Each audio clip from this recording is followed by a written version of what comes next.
the K-12 wellness coordinator for the district, and she was in a workshop with Officer Stampfl, who is the SRO at Barnstable High School. And they met at a workshop, and Stacy does a lot of work around substance abuse, clearly with this age group, and she thought that this would be a valuable opportunity for our community. So I'm going to turn it over to Stacy, and that's, thank you. Thanks, Jen. So just real quick, I have a very speech. Usually I'm so shy, but no. So I just think it's so important. I'm really passionate about this because I think that these talks need to happen. And actually, I won on how many people are going to come here. So we didn't know how many. So hopefully, this will not be the last time we do something like this. So if you guys spread the word about tonight, and the next time we run something, hopefully we can get a bigger crowd because we need to just spread the information.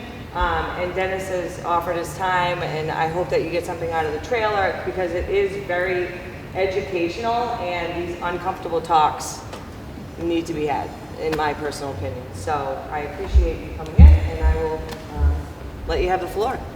My name is Dennis Stampfl. Excuse me. Barnstable Police. I started my law enforcement career in 1997. I started at the Barnstable County Jail. I worked there for a few years, and then I transferred over to Barnstable Police Department. Right after Parkland, I was brought upstairs to the chief's office, and he said, "You're going into one of the schools, so we put officers in the school." I said, "I don't know about this. I got to talk to my wife." And he goes, "Oh, I'm telling you, you're being voluntold." So I went into the school, and from that day on, I've actually could not be more happier about being an SRO with the kids in the high school. Barnstable High has 1,800 kids. We also have 5 other high schools in the town: Sturgis East, Sturgis West, Pope John Paul, Cape Cod Academy, and Trinity Christian. So I'm kind of like the liaison with those schools also. Myself and Sergeant DeRusso was outside with the trailer. We deal with a ton of kids. All these problems are not specific to Barnstable. It's every single town, whether it's all the way down to Truro or all the way up in Boston.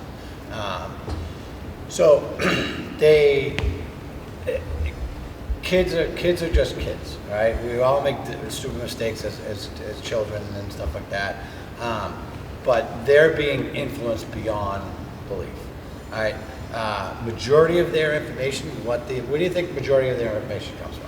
TikTok. Social media, TikTok. All right, let me back up for other things. So I'm a Barnstable Police Officer, SRO, very happy with being with kids, thoroughly enjoy it. But my biggest and best job is being a dad. I have 2 daughters. I have a 19-year-old daughter that's like a sophomore in college, and I have a 16-year-old daughter that goes to St. John Paul's in Hyannis. So I'm very fortunate. I'm raising 2 good kids, and hopefully they don't make the mistakes that I made. I was a complete mess up in high school. I barely graduated. I think the principal just wanted me to get out of the school because I was a class clown. But I turned out pretty well. That's why I think I do well with the kids, is because I was the class clown. I was the troublemaker. Not like too bad, but just the troublemaker. I'm married to my wife Melissa since 1999. Met her when I was 17. She was 16 years old. So been with her forever. So as far as kids, they do get all of their information from social media. I had an argument with my daughter 2 nights ago saying, "Why don't you just read a book?" Read a book. "Dad, I don't like to read a book." She loves Harry Styles and she loves Taylor Swift. I just got 4 million text messages that ticket sales go for Taylor Swift in about November 15th or November 12th, whatever it is. So I'll be there at 9 o'clock in the morning going, just like I did with Harry Styles in New York.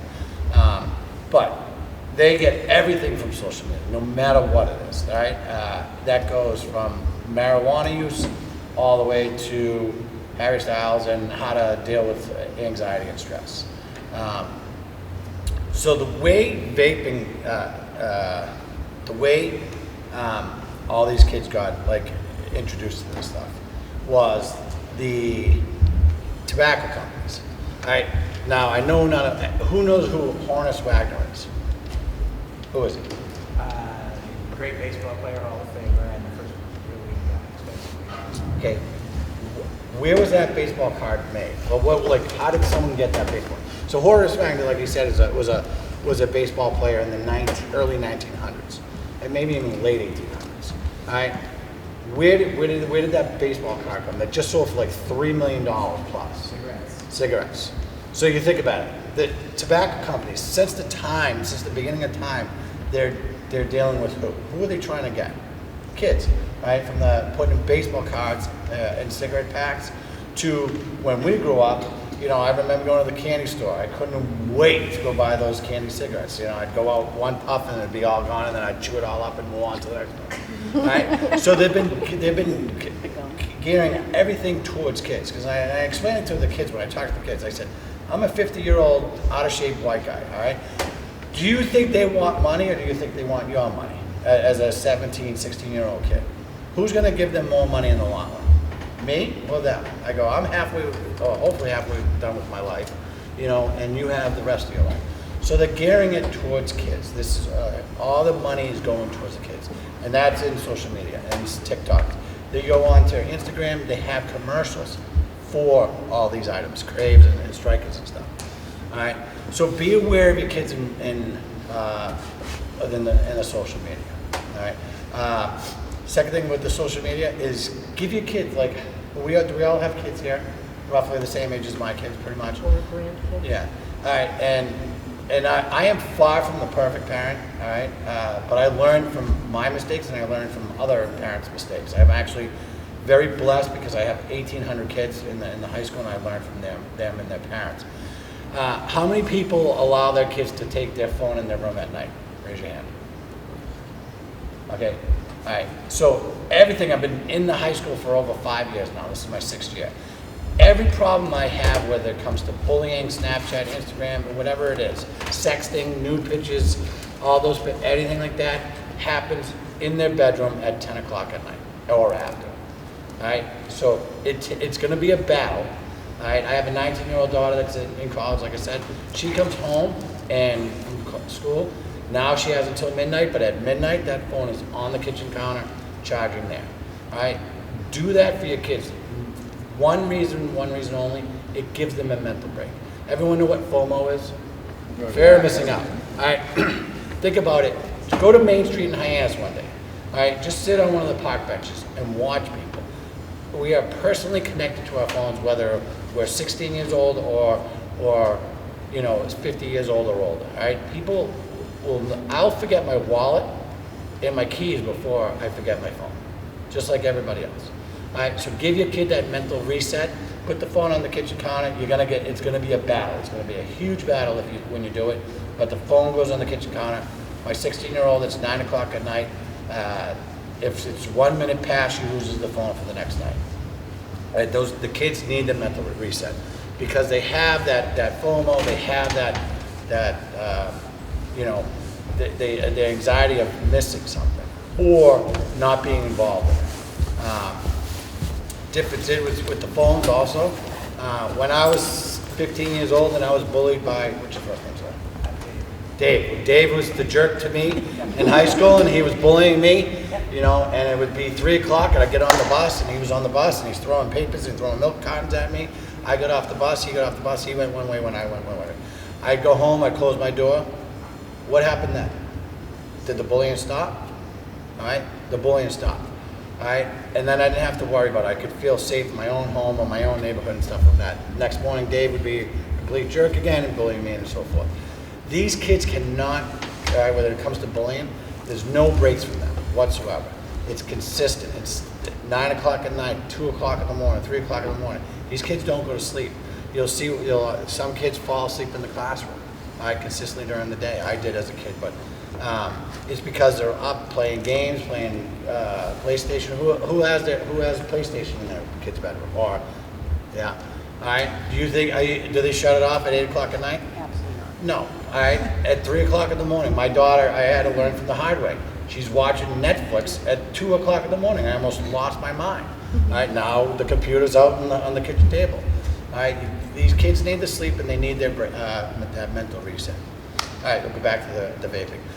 So the social media is always geared toward the kids. All right, they advertise it now on TikTok, Be Real, all the other things that are out there. Tomorrow, it's going to be something different. Every day, I learn about a new social media platform. So we did such a great job in our country that we were crippling the tobacco companies. So what did they start doing? Oh, we're going to create these thing called mods and pods, which was a way to get off of tobacco and so forth. And they started losing more and more money because people were actually quitting. They were using it, and they were actually dissipating the amount of nicotine that they needed. So then they said, someone in their brilliant mind said, hey, let's create these jewels, and we'll make them flavored, all right? And they started naming them flavors: blueberry, watermelon, you name it, pina colada, and everything else. So they came out with the jewels, all right? This is a jewel, all right? Looks just like, almost like a large USB, all right? It's just a cartridge. They buy the cartridge, they put it in there, and then you put it into your USB thing, and then you charge it, and now it's full. All you do is suck into it, change. And I tell the kids, I go, you're taking a nasty brownish liquid and instantaneously turning it into a vapor. I go, how good is that? That's not going to have good effects on your lungs in the future. So the government started saying, hey, Juuls aren't good. You know, now that we've got half of the teenage kids addicted to nicotine, we're gonna change it. And they changed it, and now it's illegal. Juuls are illegal, so you really don't see these anymore. All right, and the flavors are illegal. Okay, so you can't buy a Juul in any store unless it's just straight nicotine, straight menthol, tobacco flavor. All right, so they came out with this. Well, they said Juuls because they're rechargeable. The way they wrote the law is they're rechargeable, so we no rechargeable nicotine. So some person that makes a lot more money than I did said, well, we'll come up with these. And what these are, they're called Craves. There's Craves, Strikers, there's a whole bunch of different kinds. But right now, Craves are the big ones that we're finding in the schools. This is a disposable. So this is about probably 30 to 40 puffs. All right, so you're getting like cigarettes, it's probably a pack and a half, 2 packs of cigarettes, give or take. So now they're charging inside of a school or amongst the kid. They're charging probably about $30, $25 for one of these. They're buying it for about $10, $11, $12, and they're selling them for about $30 inside the school. Where do you think they're getting this? They're illegal in Massachusetts. Amazon? What'd you say? Amazon? Well, Amazon's, yeah, a lot of the stuff I did get from Amazon, but the internet, right? They're going on, you go on Crave it. Are you 21? You think a kid's going to be honest? No, they're going to say yes. Of course I'm 21, and then they're going to have a shift. So if my kids know I come home at 6 o'clock at night, and they have it down to a science that they'll have it delivered, you know that it's going to get delivered before 5, they'll be waiting there. If I know Susie's parents aren't going to be home for the next 2 days, or if she gets home at 9 o'clock, I'll just send all my stuff to them, to their house. All right, so that's how they're getting it. All right, and what I just found out the other day is everyone see these Amazon like lockers next to convenience stores. They're having everything shipped there. There's no questions asked. I didn't even think about it until one of the kids told me. So, all right. So the other thing is, how are they paying for this? Every kid in the world doesn't want. They don't want cash. They don't want presents anymore. They want gift cards. So that Visa gift card or stuff like that. So if they're asking for a Visa gift card, obviously not every kid's a bad kid, and not everyone's doing the bad things. But they might. That's how they're buying them, as a Visa gift card. Or what's the other one? You Venmo? No, I haven't seen Venmo on that yet. Okay. But I just gave my 16-year-old daughter Venmo the other day, so I'm trying to control that. All right? But a lot of them are buying it through the gift cards, all right? Or they're saying, hey, to their 18-year-old friend, hey, go up to New Hampshire and buy, 400 of these, and now they're selling them down here.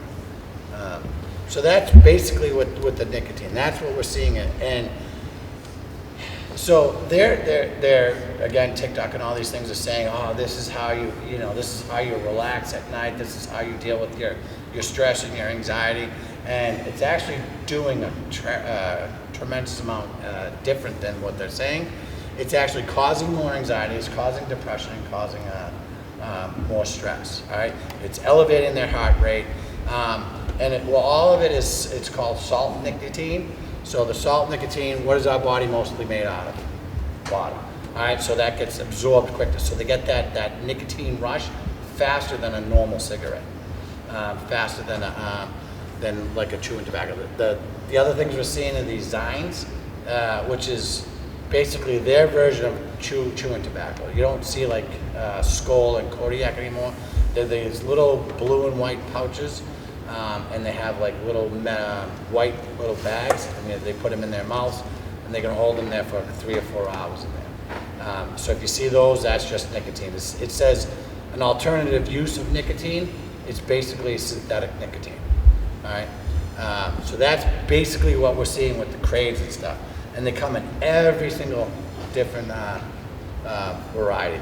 So up here we have strawberry, blue mist, guava ice, lady killer, one of my favorites, watermelon jolly, red apple, ice grape, clear, blue moon, mint, strawberry, pina colada, banana ice, blue mist, blue raz, guava, and double apple. And there's a lot more in there. All right, so that's basically the nicotine. All right, and there's peer pressure. Like you go into any bathroom in a high school, Barnstable, I know more about Barnstable since I'm there every day. They just put vape sensors in every single bathroom of the kids because they had a problem. All right, and I'm sure kids are vaping here. Correct? Yeah. So kids were afraid to go into the bathrooms because every kid was vaping in there. You walk in there, it was something out of like Cheech and Chong. You know, you just walk out and there'd be a tremendous amount of smoke. These do produce a good amount of smokes. We put vape sensors in there. Kids are smarter than us. They're resilient. They're finding other places. I just found them in the greenhouse the other day. So they're trying to beat the system any way they can. They're walking down the hall, they're smoking and they're blowing it into their sleeves. They now have Apple Watches that is a vape. They can put a cartridge in there and they can go like this. They have sweatshirts that have the strings. You can take the strings and you can use the string as a vape. All right. So again, it's not geared, like I do have an Apple Watch, but I'm not going on whatever TV show I watch at night and they're not selling, you know, vape watches. It's all geared towards the kids. That's where the money's coming from. All right, let's go into marijuana. I would say, and I could be, I'd say probably like 75% of the kids are vaping on a consistent basis. 25% probably might not do it. What scares a lot of kids is sports. So if you get caught vaping, you're losing 25% of your season. So that is a good thing that the MIAA is actually enforcing some of these laws, and that goes with the marijuana too. So that's the one benefit, but a lot of these kids are definitely trying it. All right, there's so much peer pressure from the other kids. Marijuana, again, my 16-year-old daughter, started asking me, Dad, why is, marijuana is good for you? I go, no, it's not, and I keep on explaining it to her. It's not. Well, TikTok, and I'm like, don't be a jackass. Don't pay attention to TikTok. But they're gearing it. They're saying it's the wonder drug. All right, and the kids are saying that like they can't survive without being high during the day. All right, and they're smoking a tremendous amount.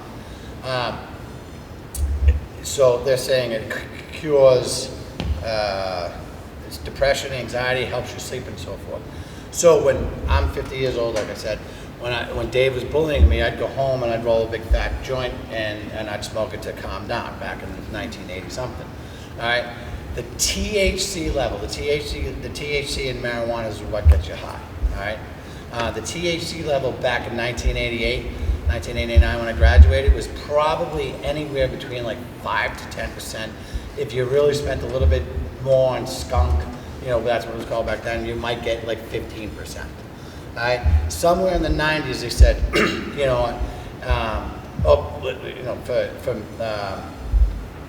what the hell is in New York? My mind just went. Not Great Woods. Woodstock. Woodstock, it was like 5% was a marijuana back then, the THC level. All right. If I can make something stronger, then I can make more money. So then in the 90s, it came out with chronic.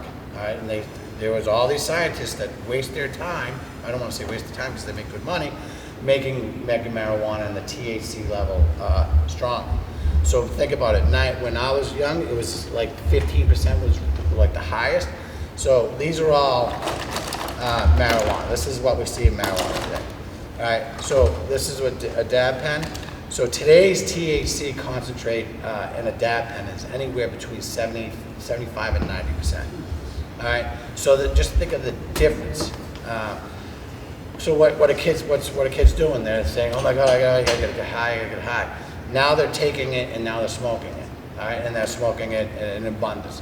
And it's actually causing more of an adverse reaction because now they're having panic attacks, they're having more anxiety, they're having more stress, all right? It's racing their heart. It's doing everything that the opposite of what we learned marijuana was gonna do when we were kids because it's so potent. All right, can you overdose from marijuana? When I was growing up, no one said you could overdose from marijuana. All right, today you can. All right, I've had multiple kids in the town of Barnstable, whether they're 15 years old to like 30 years old, and during the summer coming down here, they're overdosing. They're going into seizures. One kid during the summer went into a seizure and then went into a coma. All right, a coma for 2 days from marijuana. All right, so we don't see as much like the old green leafy substance that you'd find in a corner bag and in a dime bag and so forth. We're seeing, this is basically what we're seeing, is these dab pens. Where do you think they're getting these? All right, THC's, marijuana is legal in Massachusetts, right? All right, but if they're under 21, it's still a criminal act, all right? It's decriminalized, but it's still illegal for them. All right, the internet, or that's all they have to do is go on the internet. Everything's on the internet. How do they use that? Like, what is it that? So, all right, so this is pretty simple. So I don't have a charger. So it comes in like, that's one, that's one. Here it is. So, would you know what this was if you didn't see it? Right? You go look at your kid's computer tonight, and then there's one of these on the side. Now you're gonna know what it is. All right. All they do, screw this in. All right. They put it into the computer. It charges. They take it out. They take the juice. There's brown juice in there. There's a brown liquid in there. They pat it on.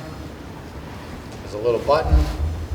They hit the button. They suck in, and it instantaneously makes a vape, and they get high. As easy as that. All right. These are rechargeable, so they can have the dab pen for a while, and the cartridges are all in here. So they sell the cartridges just like that, little cartridges. All right, and they do come in flavor. This one's extra strength, strawberry ice, hybrid, cheetah pass. So they're all different flavors. So that's how they're doing the marijuana, okay? So obviously kids can't be smoking a ton of marijuana in school, so what are they gonna do now if they can't use the dab pens? And then they can get caught too much because that does give out a distinct smell and stuff like that. So now we're moving on to edibles. All right, who has kids here?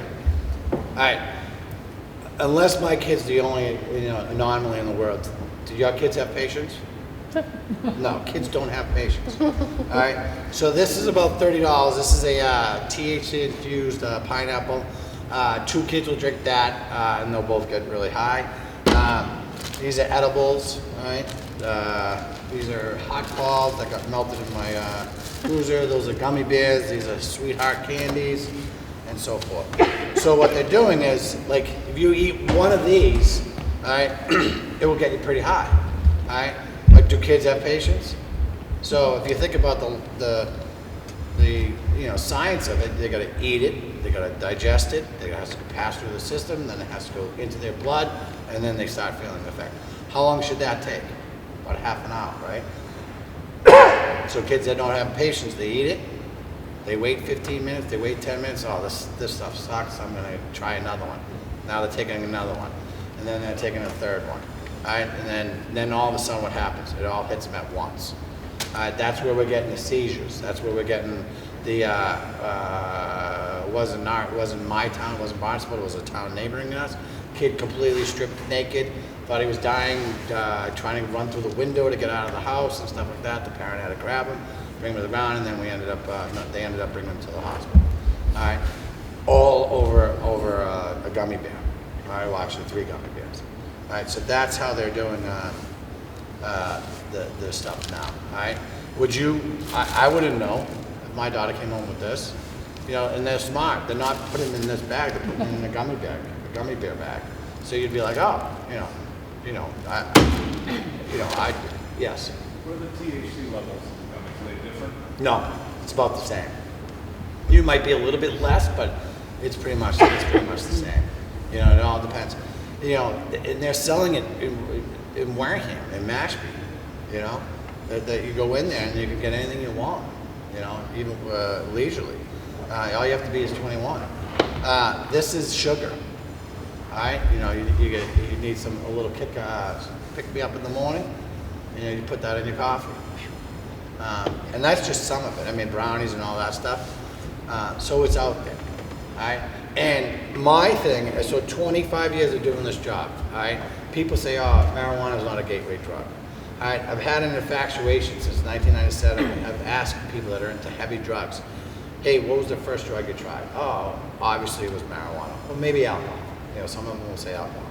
But no one ever did heroin or fentanyl without doing marijuana. Not to say everyone that does marijuana is going to turn into a heroin addict, but it's definitely a gateway drug, okay? The other things we're seeing, as far as like harder drugs, gabapentin, the Adderall, right? They're stealing someone else's, they're getting their sisters, their brothers, and they're snorting it. And it's progressively getting worse. Gabapentin is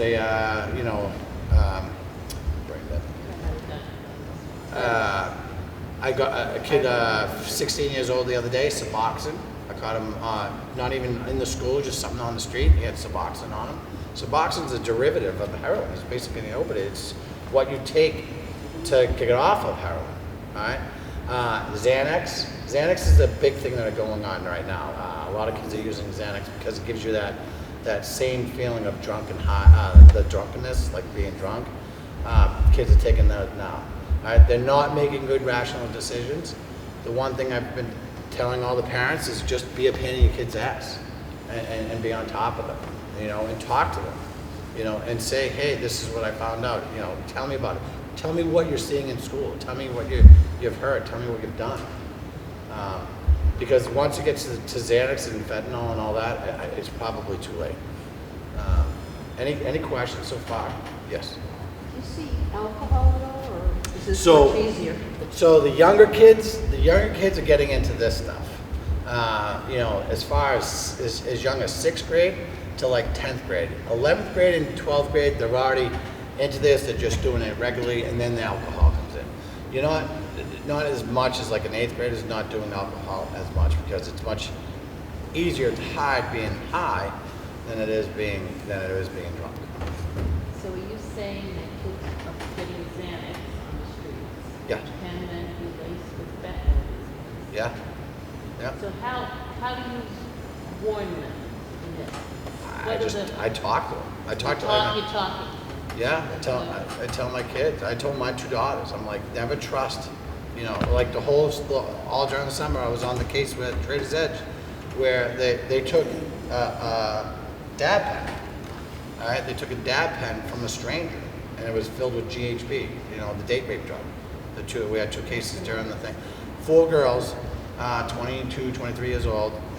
2 of them took the drag out of the dab pen and got completely like annihilated from it. And 2 other girls that didn't take it, took it. So I had a conversation with my daughters. If you don't know where it came from, don't use it. Don't share drinks with someone. Don't use your own drink, hold your drink, so forth. You know, neither of my kids probably. I know my college kids probably drinking, but that's part of growing up, I guess. And the other thing is, when we go through the trailer, be a pain in the ass. Go through your kids' stuff. You know, So they expect it, and they're gonna be smarter than you, and they're gonna figure out, mom's gonna go through my stuff today, so they're gonna hide it somewhere else, and then you have to kind of figure out where to hide it, and then have that conversation with them. Hey, I'm just caring for you. Just be honest with me, and I'll do whatever I can help you with, and if you want to try, let me try, be with you, so forth, and all that stuff. So, this right here, this is pretty new. This is what we call, we just bought this, it's a smell-proof bag with combination lock. And it comes with, all right, this is strictly, it's sold as a spice herb. So if you want to put your spices and your herbs that you get from your garden, and you don't want them to smell in your kitchen, you buy this bag. All right, and inside of it comes, this is what it comes with. All right, comes with the grinder. Oh, these are grinders, by the way. So if we do see marijuana, they're putting in, they have little contraptions like this. They put in the marijuana, and they grind it up, and then make it smaller so they can wrap a joint. The other thing is, if we're seeing like that green leafy substance, it's no longer like bought and grown in Mexico and flown up here. It's all synthetic made. All right, it's coming in like these weird, like it almost looks like candy wrappers, like packages like this big. And it will say like strawberry flavored, and you have to look at the package to see what it is. Otherwise, you just think it's some type of candy. Glowworms, and they'll call it whatever they want to disguise it. But back to this. This is for your spices in your herb garden. So now you can put your marijuana in there. You can just, my kids would just tell me it's a pencil bag or pencil box. Comes with the grinder. Comes with a locking device, so you can put your stuff in there. And these are actually smell-proof baggies. So you can put stuff in there and even hide it even more. All right, Amazon. Go on Amazon tonight and just start typing drug hides and see what comes up. You'd be utterly amazed. Any questions? I kind of like to blabber a lot, but no? All right, that's basically this part of it. We're gonna go out to the trailer. I'm gonna get 1, 2, 3. Can we maybe do 2 groups? I'll send one group out, and then the next group will come out and come back in. All right. I don't really care how you guys break up. You're not children. I'm not going to go and say come out and play. Pick a number. How many you want in groups? How many you want? Let's do like 10 in a group. Okay. There's more than 10 people here? Let's do 7 in a group.